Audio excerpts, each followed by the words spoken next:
الحمد لله رب العالمين، والصلاة والسلام على رسوله النبي الكريم. أما بعد فأعوذ بالله من الشيطان الرجيم. بسم الله الرحمن الرحيم. ولذلك فادع واستقم كما أمر ولا تتبع أهواءهم وقل آمنت بما أنزل الله من كتاب وأمرت لأعدل بينكم الله ربنا وربكم لنا أعمالنا ولكم أعمالكم لا حجة بيننا وبينكم الله يجمع بيننا وإليه المصير. وقال تعالى في موضع آخر: فالحكم لله العلي الكبير. وقال تعالى: فإن تنازعتم في شيء فردوه إلى الله والرسول. وقال تعالى: ما كان لمؤمن ولا مؤمنة إذا قضى الله ورسوله أمرا أن يكون لهم الخيرة من أمرهم. وقال تعالى: اتبعوا ما أنزل إليكم من ربكم ولا تتبعوا من دونه أولياء. وقال تعالى: يا أيها النبي اتق الله ولا تطع الكافرين والمنافقين إن الله كان عليما حكيما. واتبع ما يوحى إليك من ربك إن الله كان بما تعملون خبيرا. وتوكل على الله وكفى بالله وكيلا. وقال النبي صلى الله عليه وسلم: الحكمة ميراث المؤمنين. صدق الله وصدق رسوله النبي الكريم. محترم اور معزز بزرگوں، عزیز نوجوان ساتھیوں، پیارے بچوں، السلام علیکم ورحمۃ اللہ وبرکاتہ. ابھی میں نے قرآن کی چنندہ چند آیتوں کی تلاوت کا شرف حاصل کیا. اللہ تعالیٰ ان آیتوں میں ارشاد فرماتے ہیں: اے نبی، اللہ سے ڈرو، ان کافروں اور منافقین سے مت ڈرو اور نہ ان کی اطاعت کرو. بے شک اللہ جانتا بھی ہے اور حکمت والا ہے. اور اے نبی حضرت محمد صلی اللہ علیہ وسلم، جو کچھ تم پر نازل کیا گیا ہے تمہارے رب کی طرف سے، اس کی اتباع کرو. بے شک اللہ تم جو کچھ کرتے ہو باخبر ہے. اور اللہ پر بھروسہ رکھو، اور اللہ تمہارے لیے کافی ہے اور تمہارے لیے کارساز ہے. اللہ تعالیٰ نے فرمایا: فالحکم للہ العلی الکبیر. حکم سرتابہ سراسر حکم اللہ کے لیے ہے، جو بلند مرتبہ اور بزرگ اور کبیر ہے، بڑا ہے. اور ایک جگہ اللہ تعالیٰ نے فرمایا: یہ چونکہ حالت پیدا ہو چکی ہے، اسی لیے اے محمد صلی اللہ علیہ وسلم اب اسی دین کی طرف دعوت دو جس طرح انہیں حکم دیا گیا ہے، اور اس پر مضبوطی کے ساتھ جم جاؤ. ان لوگوں کی خواہشات کی اتباع مت کرو اور کہو کہ میں ایمان لایا اس پر جو اللہ کی طرف سے نازل کیا گیا، اور مجھے حکم دیا گیا ہے کہ میں تمہارے درمیان انصاف کروں. اللہ ربنا و ربکم، اللہ تمہارا مولا ہے اور میرا رب بھی ہے اور تمہارا رب بھی. ہمارے اعمال ہمارے ساتھ ہیں اور تمہارے اعمال تمہارے لیے. لا حجت بیننا و بینکم، ہمارے اور تمہارے درمیان کوئی جھگڑا نہیں ہے. اللہ یجمع بیننا، اللہ ایک روز ہم سب کو جمع کرے گا. وإلیہ المصیر، اور سارے کے سارے انسان اسی کی طرف لوٹائے جائیں گے. آگے اور ایک جگہ اللہ نے فرمایا: فَإِن تَنَازَعْتُمْ، اگر کسی معاملے میں تم الجھ جاؤ یا جھگڑا آپس میں ہو جائے تو اللہ کی طرف اس معاملے کو لوٹاؤ اللہ اور اس کے رسول کی طرف۔ اور ایک جگہ اللہ نے فرمایا جو کچھ تم پر نازل کیا گیا ہے اس کی اتباع کرو، تمہارے رب کی طرف سے جو کچھ بھی نازل کیا گیا ہے اس کی اتباع کرو۔ وَلَا تَتَّبِعُوا مِن دُونِهِ أَوْلِيَاءَ، جتنے دنیا کے اندر ٹھیکیدار ہیں، دنیا میں جتنے حکمران ہیں، جتنے سرپرست بنے ہوئے ہیں، ان کی اتباع مت کرو۔ اور ایک جگہ اللہ تعالیٰ نے سورہ احزاب کی ابتدائی 3 آیتوں میں فرمایا اے نبی اللہ سے ڈرو، وَلَا تُطِعِ الْكَافِرِينَ، اور ان کافرین اور منافقین کی اتباع نہ کرو اور نہ ان سے ڈرو، بے شک اللہ جانتا ہے اور حکمت والا ہے۔ یہ آیتیں میں نے ابھی آپ کے سامنے تلاوت کی ہیں، یہ آج کے حالات میں یہ آیتیں ہمیں رہنمائی دیتی ہیں۔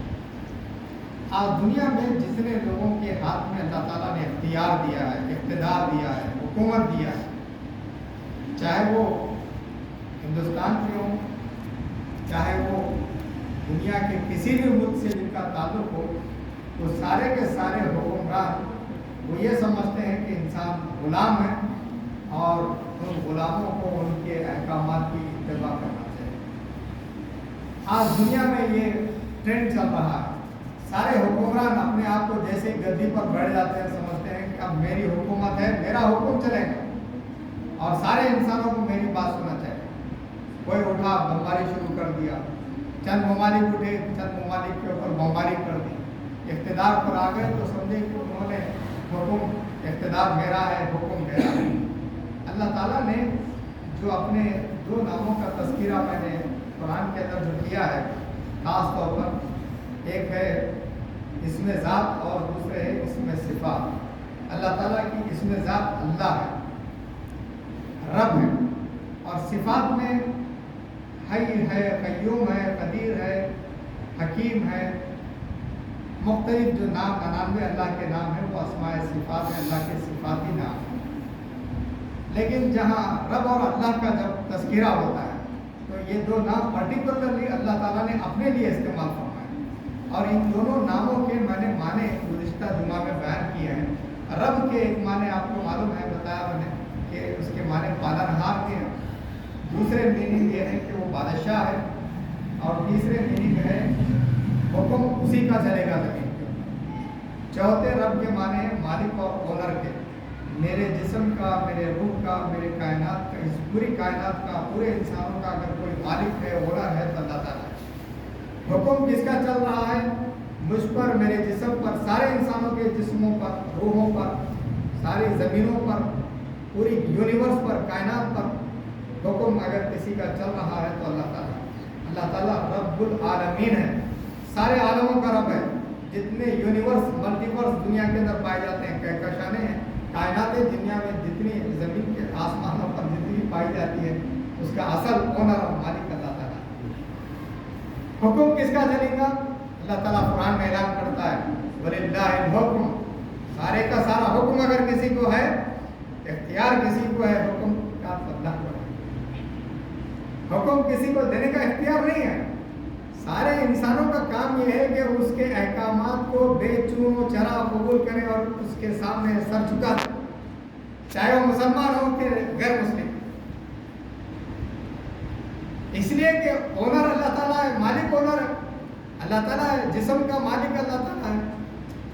اگر کسی کو ہارٹ اٹیک آ جائے اور کسی کے دماغ کی رگیں پھٹ جائیں تو کیا یہ ممکن ہے کہ وہ اپنے خود سے اپنا علاج کر سکے؟ کتنا بے بس اور لاچار ہے انسان، مگر دماغ کے اندر جو شیطان بیٹھا ہوا ہے اس کے دماغ میں یہ بات بٹھاتے رہتا ہے کہ میرا حکم چلے گا، میری بات دنیا سنے، میرے اطراف دنیا کام کرے، میں جو حکم دوں میرے حکم کے مطابق دنیا کام کرے۔ تو اللہ تعالیٰ قرآن میں باقاعدہ ہر صورت کے اندر اس بات کا اعلان کرتا ہے اگر کسی کے لیے حکم دینے کا اختیار ہے تو اللہ رب العالمین کو اختیار ہے۔ اللہ کے نبی حضرت محمد صلی اللہ علیہ وسلم نے فرمایا کہ عزت حدیث قدسی ہے، اللہ نے فرمایا، جس کی روایت نبی اکرم صلی اللہ علیہ وسلم نے فرمایا، اللہ فرماتا ہے کہ عزت میری چادر ہے، جو کوئی میری چادر کو چھیننے کی کوشش کرے گا میں اس کو ذلیل و خوار کر دوں گا۔ آج دنیا میں جتنے اقتدار کے مالک ہیں وہ چاہتے ہیں کہ انہیں عزت مل چکی ہے اور وہ اپنی عزت کو اپنے احکامات کے ذریعے سے بڑھانا چاہتے ہیں۔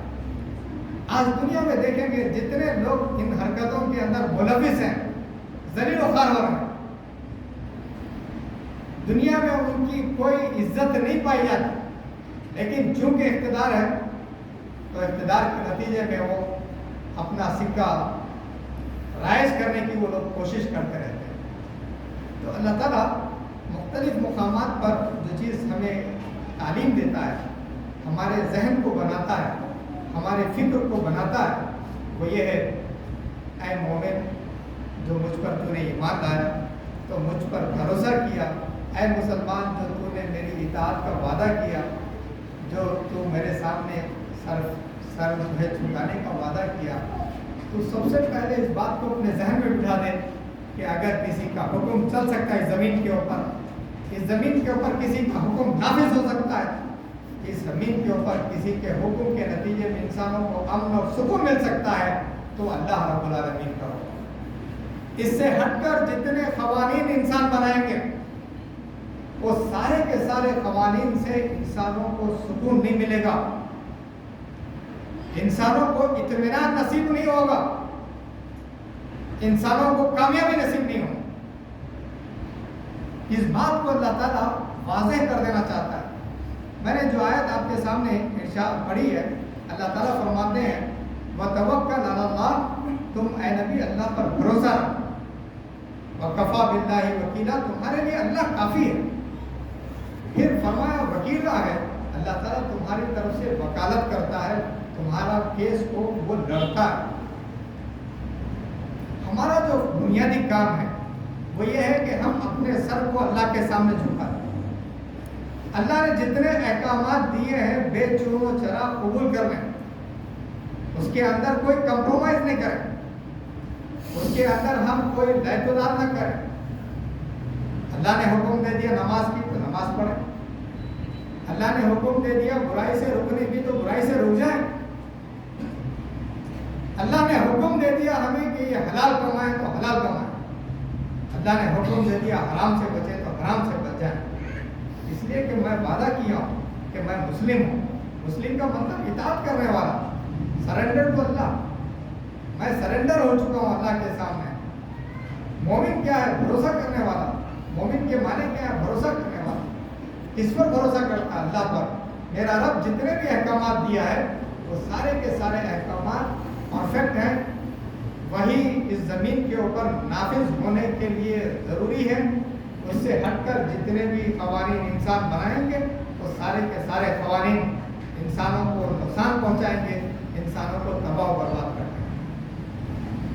یہ میرا ایمان ہے، اور میرے ایمان کو مضبوطی اللہ تعالیٰ کے اس علم کے ذریعے سے جو قرآن میں ہمیں اللہ تعالیٰ کھول کھول کر اللہ تعالیٰ وضاحت کرتا ہے اور بتاتا ہے کہ اے نبی تمہارا کام یہ ہے کہ میں نے جو احکامات دیے اس کی تم اطاعت کرو، وَاتَّبِعُوا مَا أُنزِلَ إِلَيْكُمْ، جو کچھ بھی تم پر نازل کیا گیا اس کی اتباع کرو۔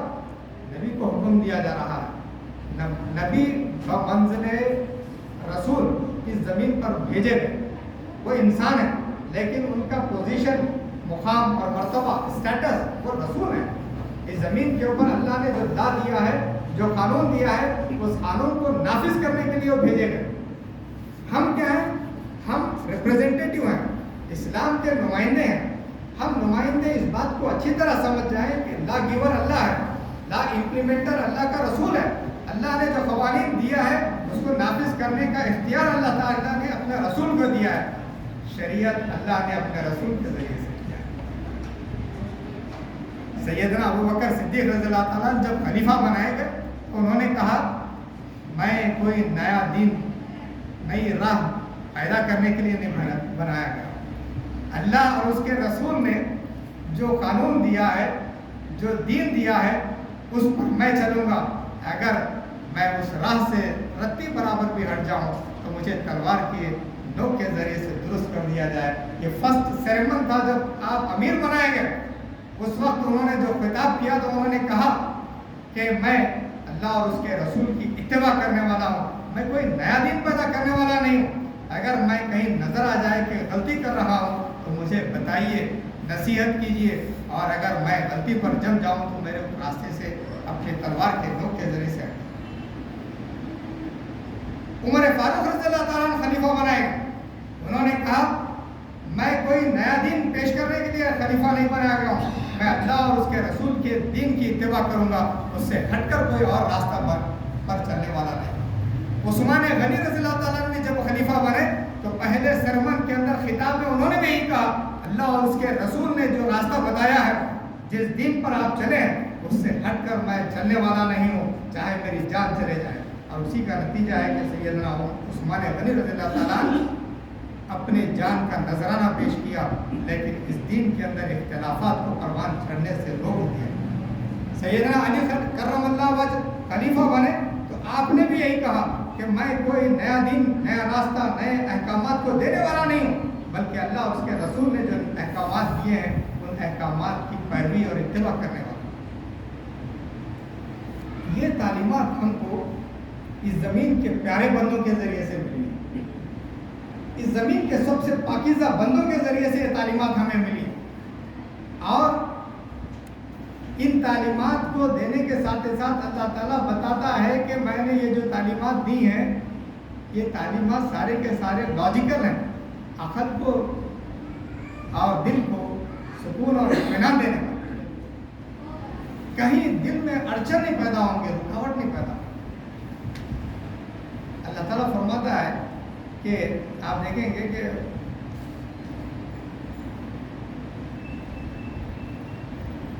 وَلَا تَتَّبِعُوا مِن دُونِهِ أَوْلِيَاءَ اتَّبِعُوا مَا أُنزِلَ إِلَيْكُم مِّن رَّبِّكُم. سورہ اعراف کے اندر نبی آیت ہے, اللہ تعالیٰ فرماتا ہے اتَّبِعُوا مَا أُنزِلَ إِلَيْكُم مِّن رَّبِّكُم, جو کچھ بھی تم پر نازل کیا گیا ہے, احکامات دیے گئے ہیں, شریعت دی گئی ہے, دین دیا گیا ہے, وے آف لائف دیا گیا ہے, اس کی بے چون و چرا اطاعت کرو.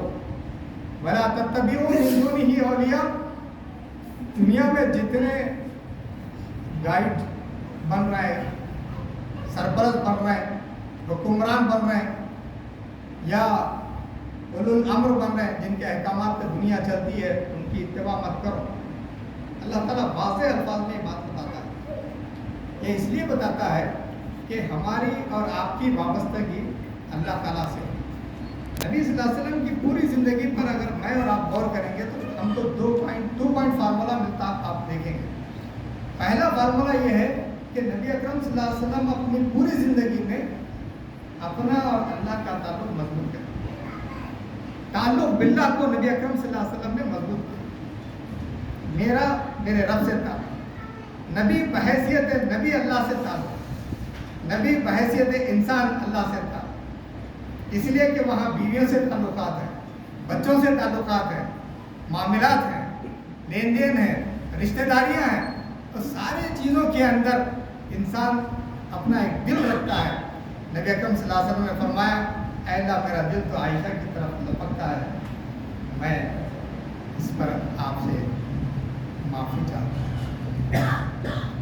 ساری چیزوں میں نبی صلی اللہ علیہ وسلم نے تعلیم دی, وہ یہ کہ میرا تعلق اللہ تعالیٰ سے مضبوط ہو جائے. اور نبی صلی اللہ علیہ وسلم کا دوسرا کارنامہ کیا ہے؟ دوسرا کارنامہ یہ ہے انسانوں کا تعلق اللہ سے مضبوط ہو جائے. میرا تعلق اللہ سے مضبوط ہو جائے, ہم سب کا تعلق اللہ سے مضبوط ہو جائے.